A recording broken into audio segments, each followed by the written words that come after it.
Welcome. Good morning, everyone. Good morning. It's great to see you live. Isn't it nice to see other actual human beings, to be able to talk to them, to network? We are so excited here at NDIA New England. My name is Dan Kelly. I am your master of ceremonies, and I'll tell you where the bathroom is and where to get coffee. And if you have a problem with the Wi-Fi, don't complain to me. I am vice president and one of the three folks on the board who helped to organize this event. We are so appreciative of having all of you here. We have a jam-packed schedule. If you've seen our program, you should all have a copy of the program here. It's at the front desk. I urge you to get a copy. There's a little Q code here for the speakers' bios. I'm going to be doing a lot of the introductions, but I'm not going to spend a lot of time telling you where they went to school and the various jobs that they had. They're amazing, amazing people, all of our speakers, and I urge you, if you cannot use this or don't know how to use this, you can go to our website and find all the bios there. We have a nice lunch prepared for you. We have coffee and soda. That was one of my insistence. We have Diet Coke for the Diet Coke lovers all day, and we have a cocktail hour at the end of the day, so I hope you enjoy that. One of the things for the speakers who are going to be speaking, who are not going to be using the podium, we're working with the terrific people at Media Boss here, our production company. We have Ian, Aaron, Paul, and Matthew. They're terrific guys and gals. They are going to be miking you. So if your panel is coming up for the speakers, please come and see them 10 minutes before that begins so that we can get those mics on you and keep this moving. And I appreciate that very much. So before I introduce the grand poobah of our chapter, Mr. Hatchkowski, I'd like to lead us all, if you don't mind, in the Pledge of Allegiance. If we could all stand.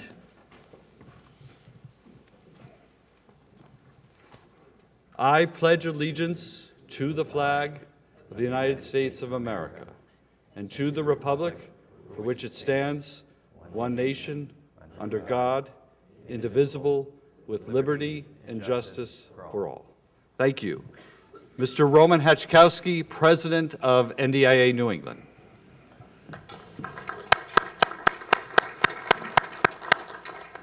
Good morning. Good morning. Oh, it's okay? Okay, thank you. Hi, I am Roman Hatchkowski, NDIA. I have notes because I get all stuttery if I don't. Thank you. My name is Roman Hatchkowski, and I'm the NDIA New England Chapter President. And I welcome you to the 6th Annual NDIA New England Cyber Event, Zero Trust NCMMC 2.0, Improving the Nation's Cybersecurity at the Northeastern University Innovation Campus in Burlington, Massachusetts. A lot to be said there. This year's event represents two firsts for NDIA New England. It is simultaneously streamed online, and we have some of the top Boston area high school students participating today as part of the NDIA New England and Women in Defense Greater Boston Chapter's STEM Education Engagement Program. We have a special recognition event for these students just before the lunch break, which we invite you all to attend. With the support of all the event sponsors, all of us have the opportunity to discuss the nation's cybersecurity posture and for NDIA New England, how it supports the warfighter and our national security partners. NDIA New England is an all-volunteer industry association representing the diverse regional defense industry here in New England, from Burlington, Vermont to Cape Cod, from the Berkshires to Portland, Maine. NDIA New England brings together regional industry and the diverse government agencies in New England. This event aligns with NDIA's New England's mission and three imperatives. First, our mission is to promote a robust, diverse New England national security ecosystem through education, awareness, and advocacy. We provide value through our community by focusing on our national security and warfighter support and enhancing the region's economic base by encouraging business connections locally, regionally, and globally. Our three imperatives are to support the defense industry base and its members, provide an unbiased an ethical environment for our government partners to engage with industry, which you'll see today, and as a community, thank our warfighters and their families by supporting regional veterans organizations. Please appreciate that your attendance today directly supports these three imperatives. As you may know, New England is blessed with having two unique strengths that don't exist anywhere else in the world. Other than London, England, New England has the highest concentration of higher learning institutions in the world and one of the most vibrant innovation ecosystems in the United States. From blue tech to fintech, New England organizations deliver unique and differentiating solutions that strengthen our national security. This event positively collides with New England's strengths and NDIA New England's chapter's mission. So I want all of you to take advantage of this unique event to engage, learn, and discuss cybersecurity and how it can help your organizations, which in turn will strengthen our nation's national security posture. I want to take this time to thank the event committee volunteers and our event sponsors individually. Let me just get to this. Here we go. Please appreciate these are all volunteers, and they've spent many hundreds of hours making this event what it is today.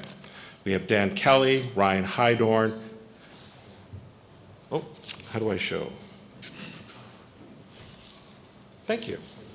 Thanks, Dan. I want to make sure my picture was up there. Right.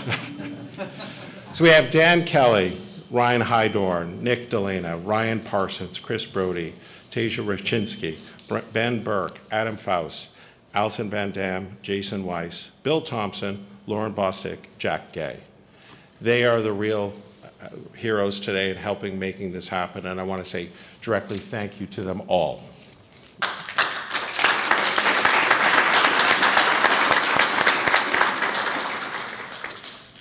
And I do want to thank our sponsors that they provide the support to make this all happen.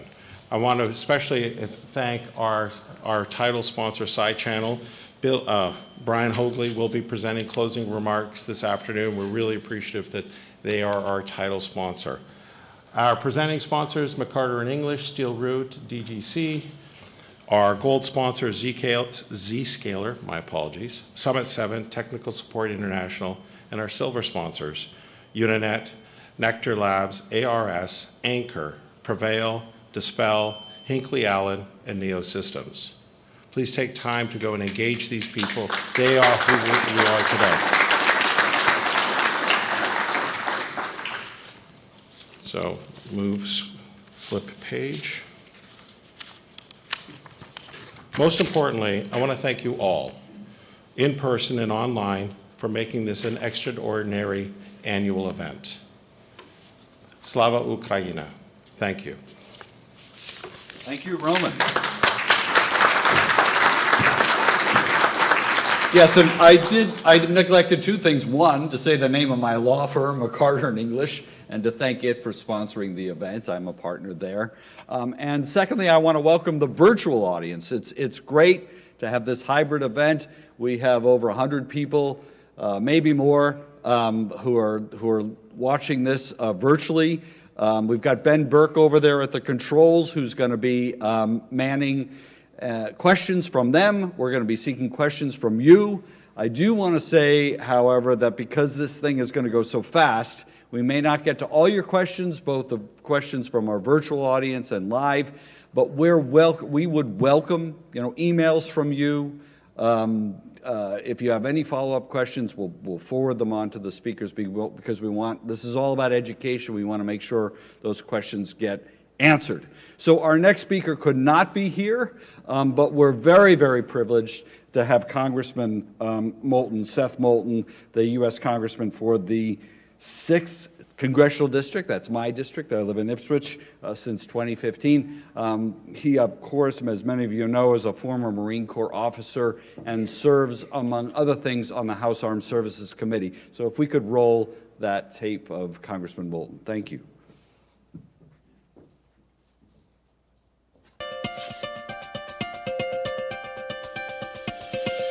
Thank you for inviting me to say a few words as you kick off the NDIA New England Cyber Conference. I'm sorry that I can't be there in person. There's a war in Europe, and we have a full week of committee hearings and votes in Washington, D.C. Massachusetts has one of the most talented defense and national security ecosystems in the entire world. Local companies like Steel Root are doing great work helping the government and defense contractors protect against an increasingly urgent national security issue, cyber vulnerability.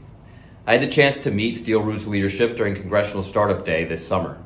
Important work like this wouldn't be possible without places like Northeastern's Innovation Campus in Burlington or research institutions like MIT's Lincoln Labs. Cyber warfare has expanded the scope of conflict beyond traditional borders or battle lines. We don't have to look any further than what's going on in Ukraine right now to prove that. Tanks and artillery do not do anything to stop cyber attacks, but an arsenal of expertly trained, well-resourced cybersecurity professionals will, and we need them in both the public and the private sectors. Innovative local partnerships between the private sector and community colleges and universities are critical.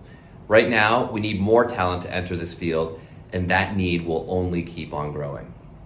In 2020, I co-chaired the Future Defense Task Force to assess the state of our national security innovation base and to assess emerging threats. In the time since, a number of recommendations have been fully or partially implemented, but there's still much more to be done. The U.S. needs to increase engagement in offensive cyber operations. We must also increase our ability to defend against deliberate and sustained cyber attacks on military and civilian targets. This is especially critical as computerization of weapon systems and networks also become vulnerable to attack. More than 220,000 private companies contribute to the Pentagon's force development. The companies that make up our defense industrial base are increasingly becoming a target of sophisticated type cyber attacks themselves, so securing all of them is imperative. Russia's invasion of Ukraine has put an even finer point on why this work is so important. Although Russia's use of cyber weapons hasn't been as widespread as we expected, at least so far, we know they have more in their arsenal. The response from the global cyber community, the hacktivists worldwide, has been extraordinary, but it also highlights one of the many reasons why we are so concerned about the potential for this war to escalate out of control. This is no longer just a state-on-state affair. Just yesterday, we had a hearing with General Nakasone, the commander of U.S. Cyber Command, where I asked him if we had a strong enough deterrent because, as we all know, China is stealing our intellectual property every single day through the internet. Years of building a border wall has done nothing to turn the tide of immigration. What we really need is a cyber wall, and those investments are long overdue. So you should know that while Congress seems perpetually behind on these issues, there are a few of us here who are working on them every single day, and we are grateful for all that you do. Your work is increasingly important, not just for the future of American innovation, but the future of American national security. Thank you, and enjoy the conference. Thank you, Congressman Bolton. You don't have to applaud, it was recorded. However, our next speaker is coming to us virtually and will be live. Our region is blessed with one of the greatest American defense contractors in the world. That's Raytheon Missile Systems and Defense. And we would be remiss if we did not have participating in this conference representatives from Raytheon. We're lucky we have two. One, the guest who I'm about to introduce, who's appearing virtually, and then Dave Petrie, who runs the global supply chain operations for Raytheon, who'll be on one of our panels later today. So let me just introduce Peter Kim. Since 2018, he's been Raytheon's Chief Information Security Officer. Can I say CISO for the rest of the day? Everybody knows what that means. Prior to that, he was the U.S. Air Force CISO. So we're very, very happy to have Peter speak to us today. Are you there, Peter?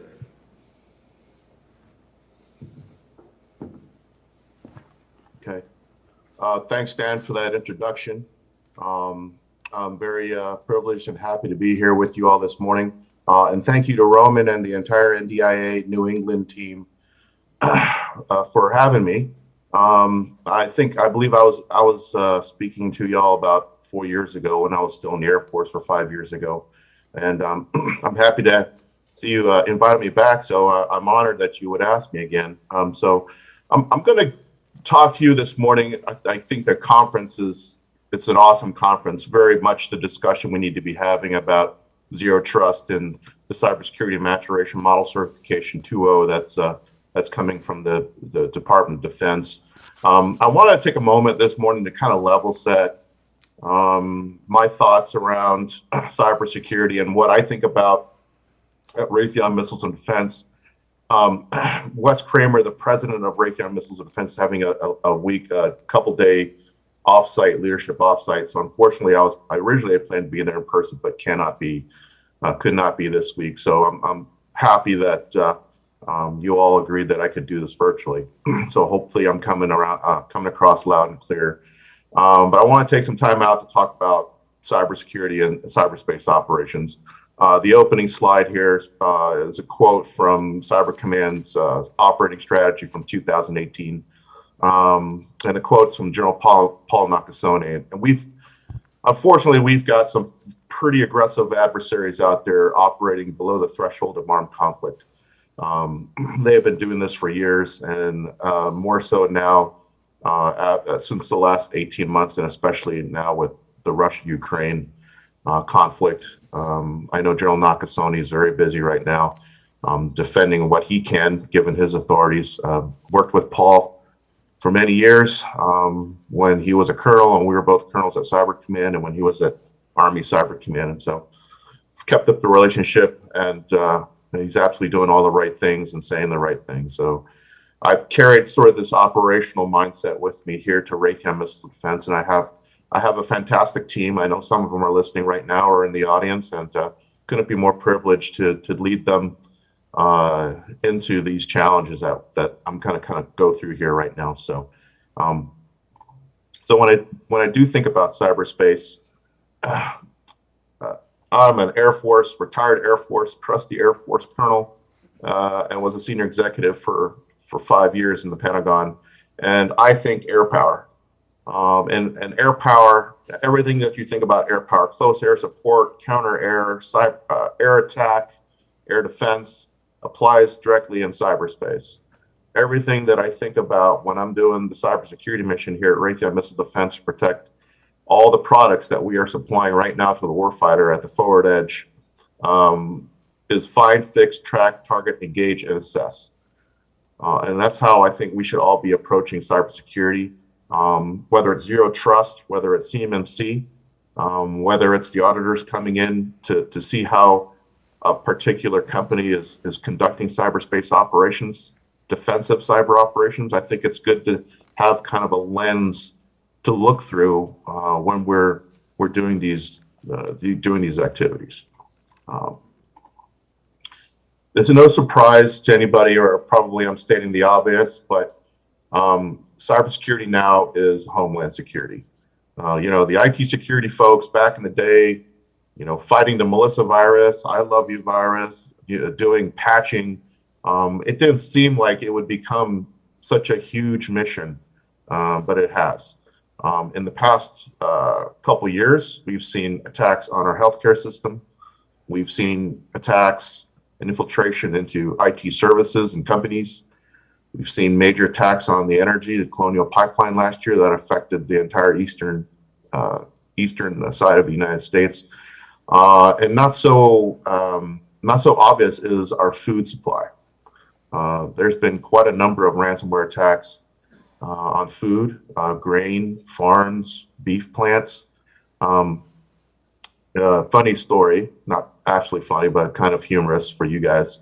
A friend of mine, pretty high up at Cyber Command, Cyber Command has been observing these cyber attacks probably for the last 12, 18 months. And he told me that once the beef plant was hacked and there was going to be a shortage of red meat and steaks, he said the change in mood was palatable in the hallways of Cyber Command with the Marine Corps and the Army. It was go time. And they said, we got to do something about this now. They're attacking red meat and steaks. And so I thought that was a little humorous. I wish I was still in the building sometimes with those stories. If you haven't read it, read it now. You can pull this off the internet. Director of National Intelligence, she has put out the annual threat assessment in February 2022. Unfortunately, it was a little bit before what transpired in Ukraine over the last 40-something days. But I think from a cyber perspective, we're seeing similar themes from previous years. China is still conducting espionage as a threat to the government and private sector. Russia is doing the same, but they're also very much into information warfare, influence warfare, IO, PSYOP, however you want to characterize their activities online, but to influence who they perceive as their enemies to get on their side and to be on the side that they believe is right. Iran's very aggressive, whether it's through cyber or whether it's through kinetic operations. The Houthi rebel group, Iran-backed Houthis, actually attacked Saudi Aramco again in Jeddah a couple weeks ago. And so they are applying full spectrum of not only cyber, but also kinetic capabilities. North Korea, cybercrime attack threat. Not so much cyber lately, because he is busy launching his missiles again and doing tests and with a show of force of the taepodongs and whatever capabilities he's got, he's back to his old tricks. And more importantly, probably the biggest thing we've seen explode over the last couple of years is cybercrime.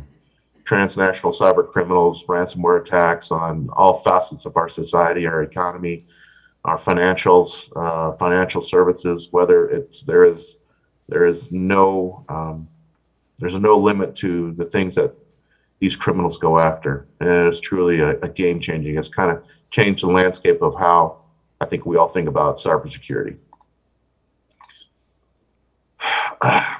Also, not too surprising, is the escalation of cyber attacks I've been talking about here since I started talking.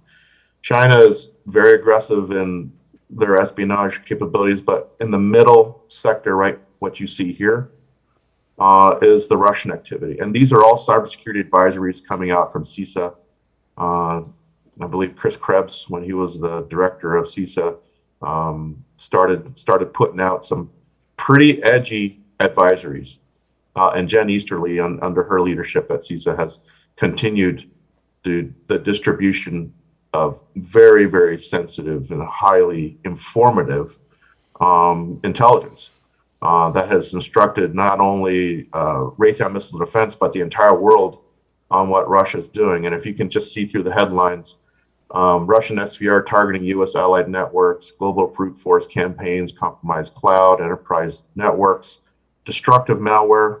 We've seen them launch at Ukraine, the Conti ransomware group, and it goes on and on.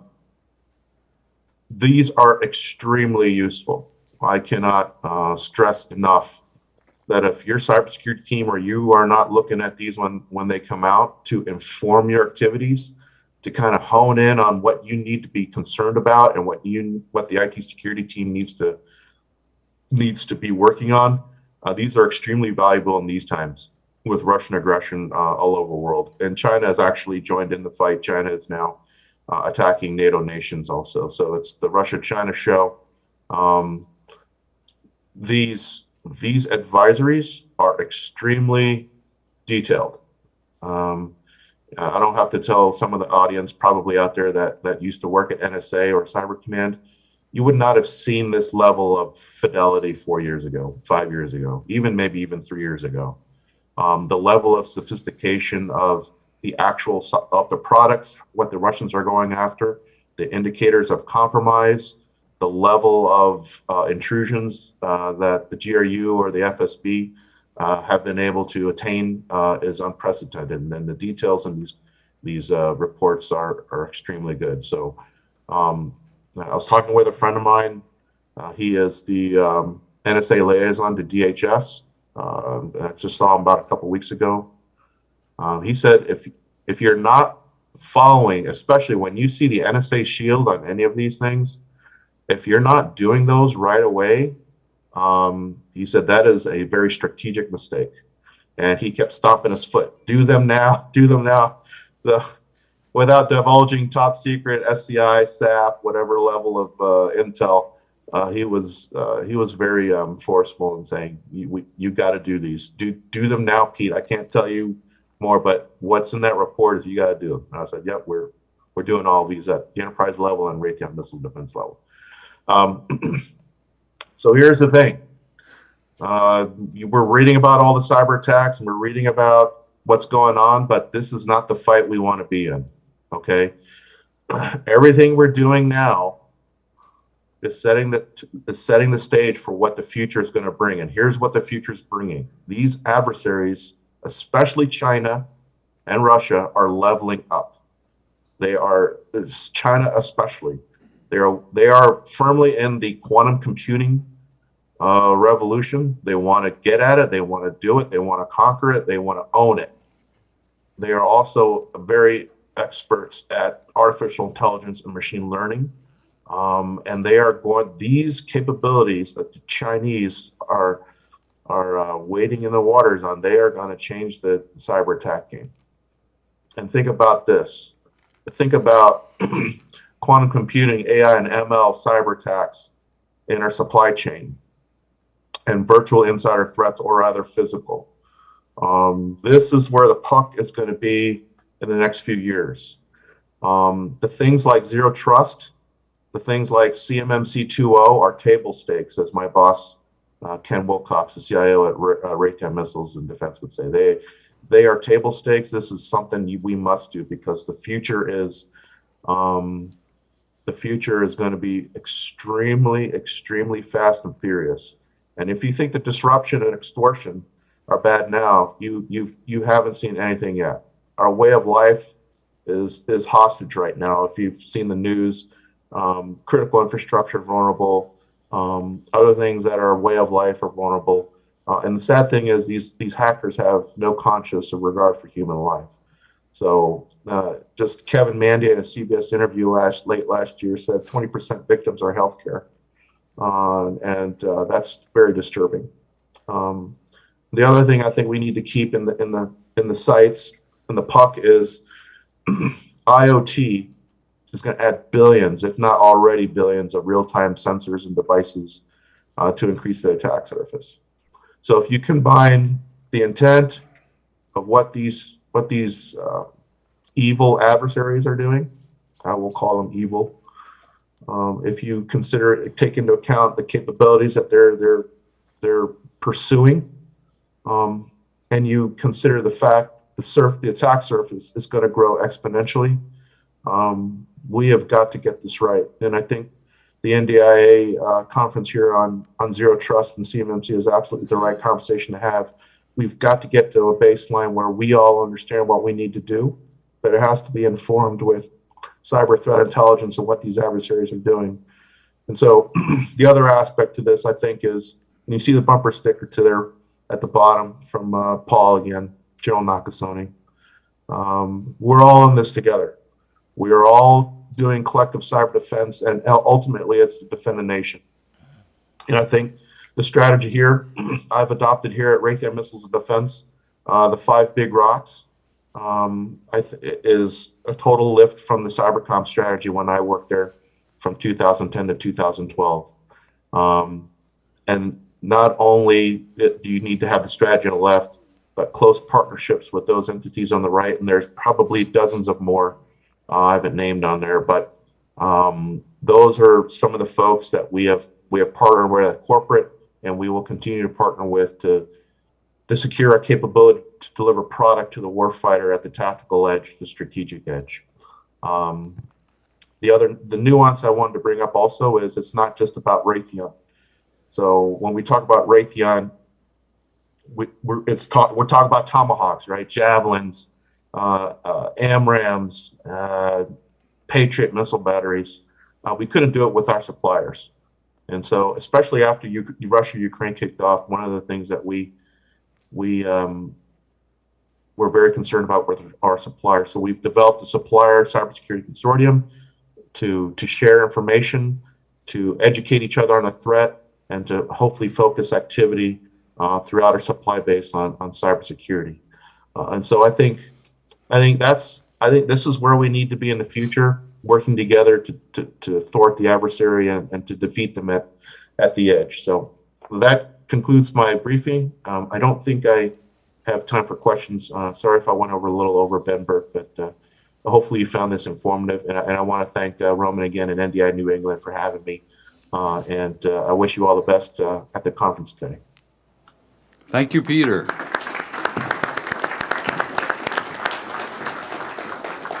So As many of you know, our chapter has made cybersecurity its signature event for many years now. We had a hiatus during the COVID break, although we did do some virtual events. We're glad to be back here live at this beautiful facility here at Northeastern.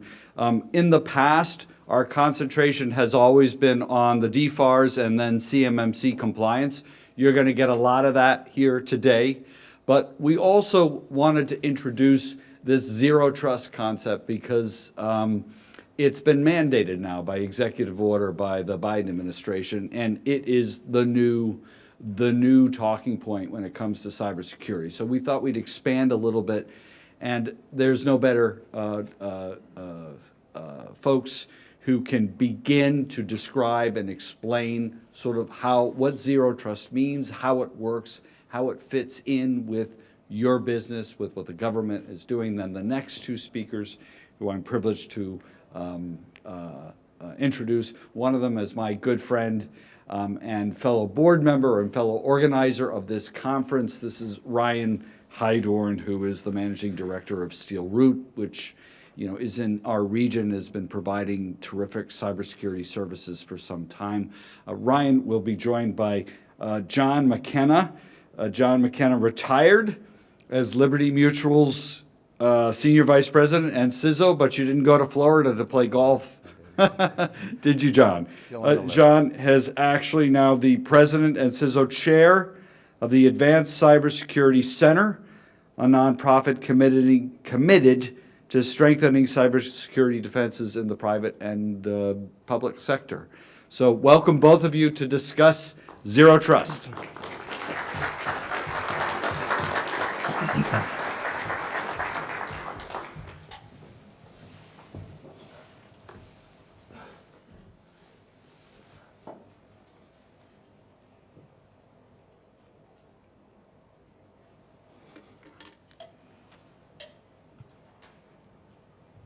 Good morning.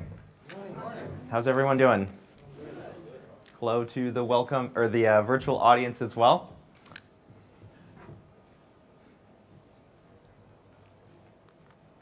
If we could pull up the slide.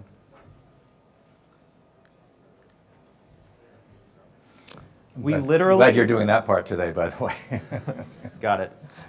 We're literally hemorrhaging critical information. Thought I'd start on an upbeat note. I've started all my presentations for the last 3 years with this slide. It is a sentiment that has been echoed across the federal government, the military, and industry for years. But I start here to orient us all or to recalibrate us towards the gravity of the situation. I don't know about you, I've been to a lot of cybersecurity events. If you work in or around security, you wouldn't be blamed for feeling a little numb to all of the different breach headlines that we see all of the time, or perhaps a little jaded about the scope of the problem. But for those of us, especially in the defense community, it's important to remember how high the stakes are. It's not just protecting credit card information, or not just even trying to defend against a ransomware attack. Literally what's on the line are billions of dollars in taxpayer-funded sensitive intellectual property and our national security.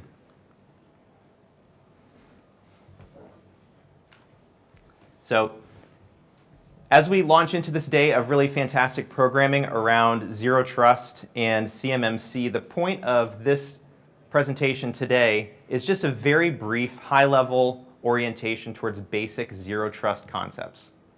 And at its core, Zero Trust is a collection of security design principles. Now, I know for many people in the audience today, in addition to our interest in cybersecurity, we also have concerns around compliance.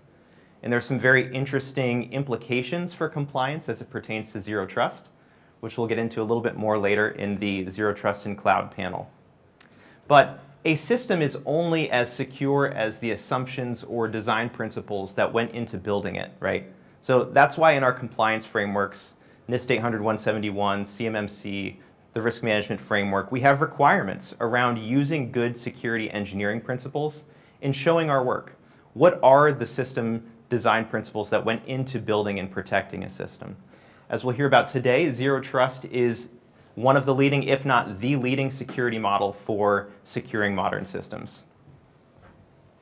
John. So I'll let all of you read the statement from the NSA if it comes back up.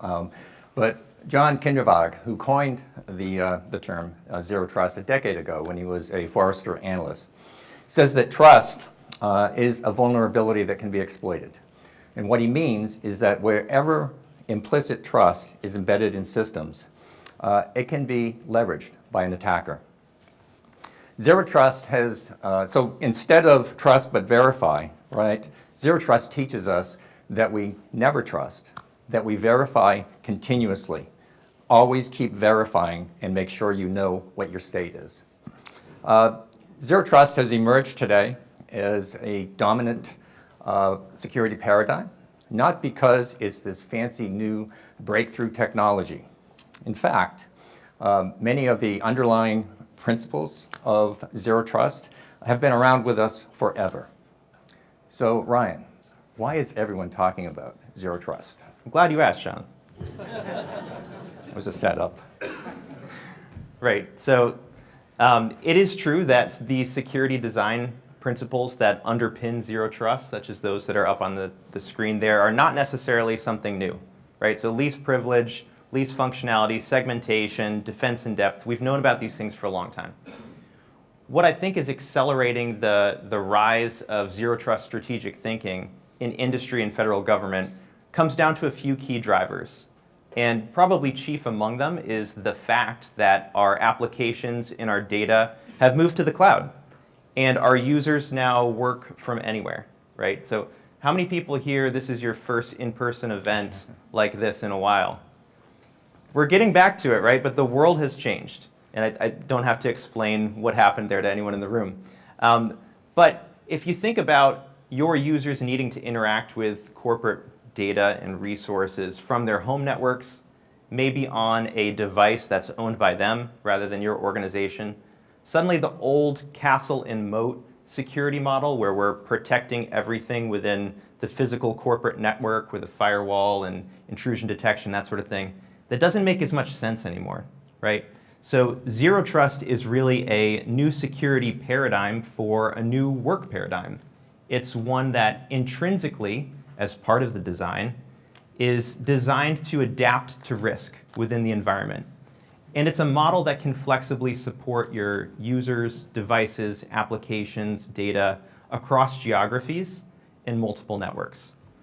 One thing I definitely want to point out is that I don't believe it's a silver bullet, right? Zero trust is not going to solve all of our cybersecurity problems, but what it is a security mindset that happens to be pretty well adapted to the context that we're in today.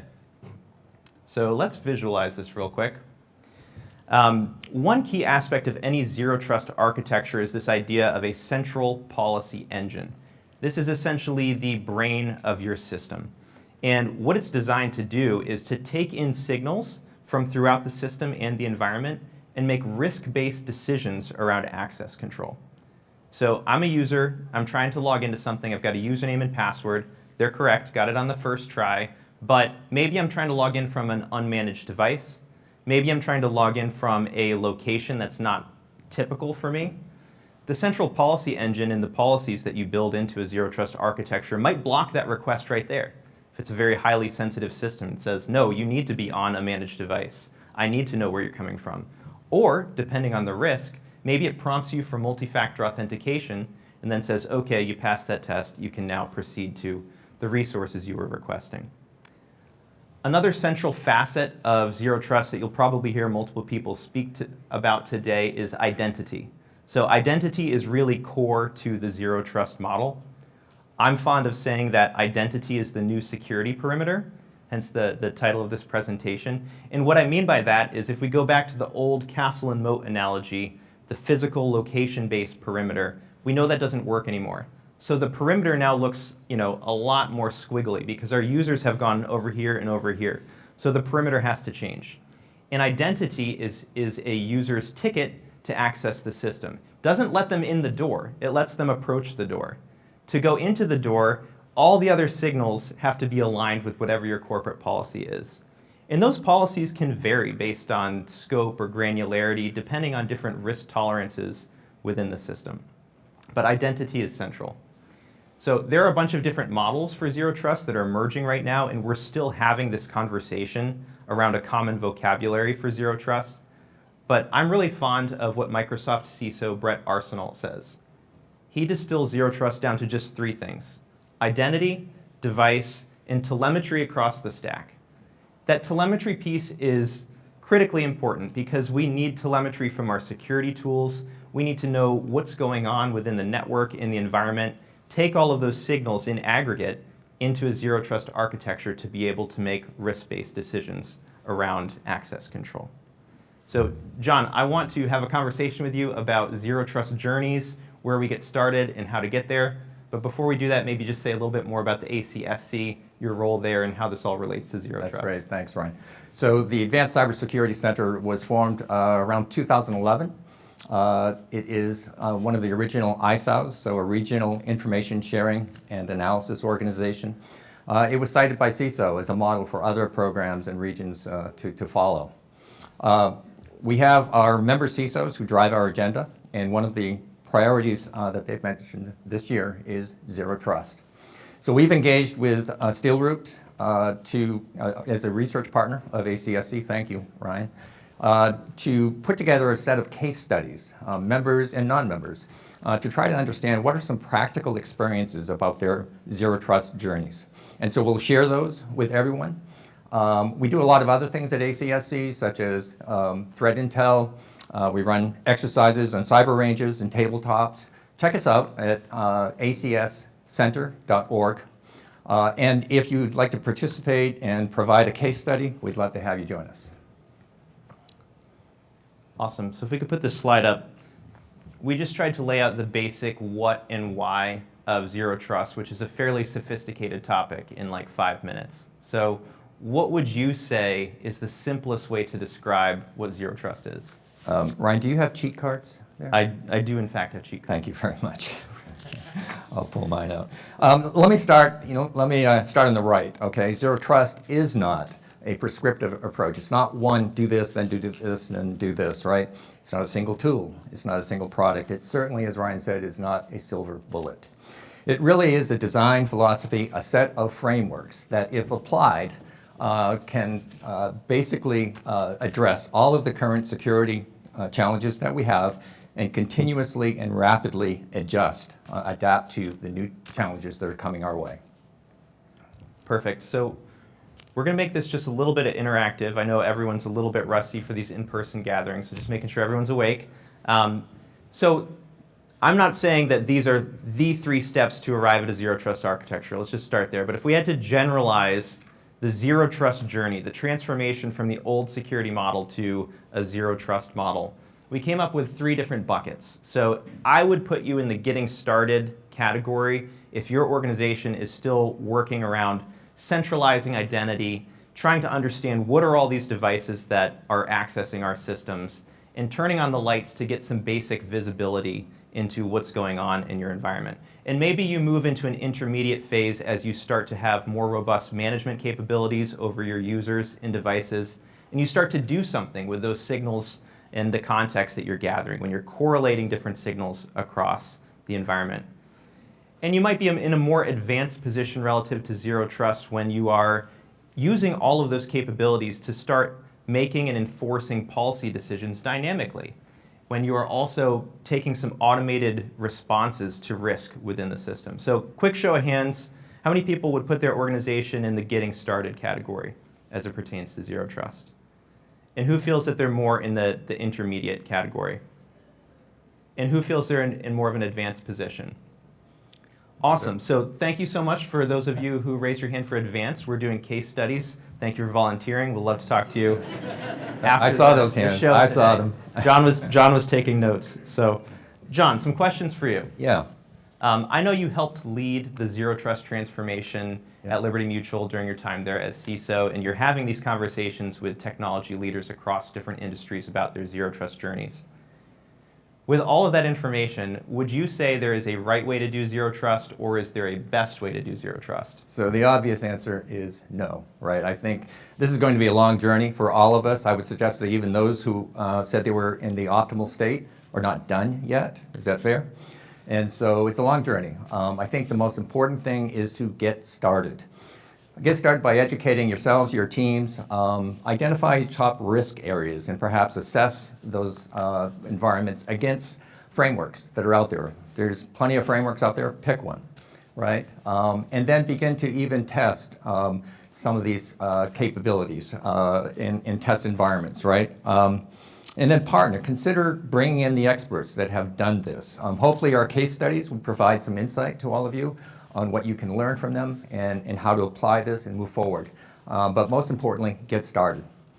I think another area, one company actually that we interviewed is running pilots. So they've got all these principles that they've adapted to their organization, and they said, let's just pilot this in test environments, simulate those systems that we have, and see how this is going to work for us.